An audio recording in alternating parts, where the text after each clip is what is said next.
রাজনীতির অঙ্গনে নিঃসন্দেহে এখন সবচেয়ে বড় খবর রাষ্ট্রপতির পদত্যাগ। কালের কণ্ঠ একটা অদ্ভুত শিরোনাম করেছে যে কালের কণ্ঠ নিশ্চিত তিনি যাচ্ছেন, সময়ও কম। তার মানে খুব অল্প সময়ের মধ্যেই তিনি পদত্যাগ করবেন। অসুস্থতার কারণ দেখিয়ে তিনি শীঘ্রই পদত্যাগ করবেন বলে রাষ্ট্রপতির ঘনিষ্ঠ একজন কালের কণ্ঠকে জানিয়েছেন। তিনি বলেন, নিশ্চিত তিনি যাচ্ছেন, সময় কম।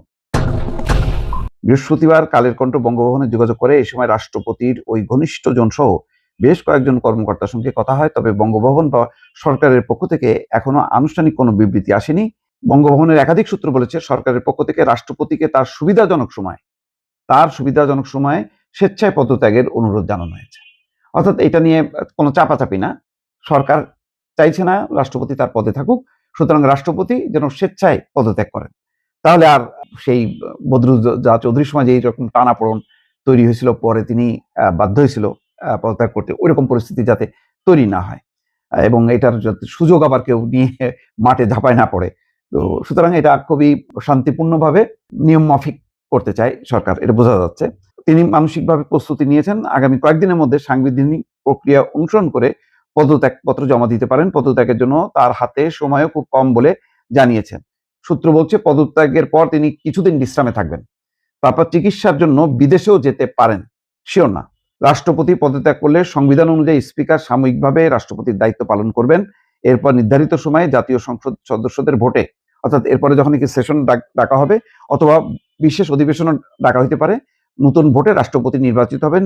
নতুন রাষ্ট্রপতির মেয়াদে পরবর্তী জাতীয় সংসদ নির্বাচন হওয়ার কথা। নাম প্রকাশ না করা শর্তে বঙ্গভবনের এক কর্মকর্তা বলছেন, রাষ্ট্রপতি প্রায়ই বলেন শরীরটা ভালো যাচ্ছে না, যে কোনো সময় যে কোনো সিদ্ধান্ত নিয়ে নিতে পারি। আরেক কর্মকর্তা বলেন, পদত্যাগের জন্য মানসিকভাবে প্রস্তুতি নিচ্ছেন রাষ্ট্রপতি, তবে এখনো পদত্যাগের তারিখ ঠিক হয়নি। যথাযথ প্রক্রিয়ায় পদত্যাগপত্র জমা দেবেন তিনি। সামাজিক যোগাযোগ মাধ্যমে প্রবাসী সাংবাদিক জুলকারনাইন সায়েরের পোস্ট ঘিরে রাষ্ট্রপতির পদত্যাগের গুঞ্জন চলছে সেই গতকাল থেকেই জুলকারনাইন সায়ের একটি পোস্ট দেয়, তারপর থেকেই এই গুঞ্জন ধুমায়িত হয়। জুলকারনাইন সায়ের বলেন, আগামী কয়েকদিনের মধ্যে স্বাস্থ্যগত কারণ দেখিয়ে পদত্যাগ করতে যাচ্ছেন রাষ্ট্রপতি মোহাম্মদ শাহাবুদ্দিন। এর চাইতে বিস্ময়কর খবর হলো, নতুন রাষ্ট্রপতি হিসাবে বিএনপির কোন শীর্ষ নেতার পরিবর্তে পছন্দের তালিকায় রয়েছেন মন্ত্রিপরিষদ সচিব নাসিমুল গনি, যিনি এখন মন্ত্রিপরিষদ সচিব, চুক্তিভিত্তিতে আছেন তিনি। জুলাই আন্দোলনে শেখ হাসিনা সরকার পতনের সময় থেকে জামাত এনসিপি রাষ্ট্রপতি পদত্যাগের দাবি করে আসছে। যাই হোক, রাষ্ট্রপতি সেই সময় সরকারের যে অবস্থানে থাকুক না কেন, অনেকে আশঙ্কা করেন যে রাষ্ট্রপতির পদত্যাগ যেভাবে বলা হচ্ছে, তিনি পদত্যাগ করলেন, বিশ্রামে থাকলেন, তিনি কি আসলে বিদেশে যেতে পারবেন, নাকি তার বিরুদ্ধে কোনো অভিযোগ আছে, দুর্নীতি বা ক্ষমতার অপব্যবহার, এই বিষয়গুলি কিভাবে সমাধান করবেন? কারণ তিনি সরকারের পক্ষ থেকে সরকারের সমস্ত আদর্শিক অবস্থানের পক্ষে, যেমন সরকার পরিবর্তন, পট পরিবর্তন, জুলাই আন্দোলনের সমর্থনে তিনি ইতিমধ্যে বক্তব্য দিয়েছেন, বিবৃতি দিয়েছেন, যেটা সরকার নির্ধারিত বক্তব্য, সেই ফর্মুলার মধ্যে তিনি বক্তব্য দিয়েছেন।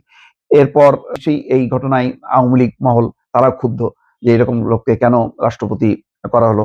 এখন এই অবস্থায় রাষ্ট্রপতি পদত্যাগ করার পর তার সেফটি সিকিউরিটি কি হবে?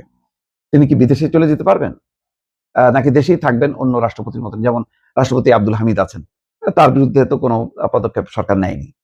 এমনকি কেউ বলেন যে ডক্টর মোহাম্মদ ইউনূসের ক্যাবিনেটের বিরুদ্ধে তদন্ত করা উচিত এবং এটা পার্লামেন্টে উচ্চারিত হয়েছে। সেই হিসেবে ডক্টর মোহাম্মদ ইউনূস তাকে অভিযুক্ত করেনি আনুষ্ঠানিকভাবে, শুধু বক্তৃতার মধ্যেই থেকে গেছে।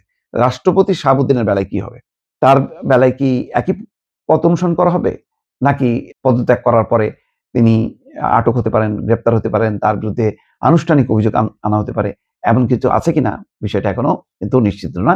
কিন্তু আগামী কয়েকদিন কিন্তু এই নিয়ে জল্পনা কল্পনা চলতে থাকবে এবং নিঃসন্দেহে জামাত এনসিপি তারা দাবি করবে যে তাকে গ্রেপ্তার করা হোক, তাকে আটক করা হোক, সে হাসিনার দোসর, এই কথাগুলো আসবে। এখন এইসব কথাগুলোর কে সরকার গুরুত্ব দেবে, নাকি শান্তিপূর্ণভাবে তার অপসারণ এবং সেখানে বিএনপি মনোনীত কোনো রাষ্ট্রপতি আসবে, সেটা এখন দেখার বিষয়।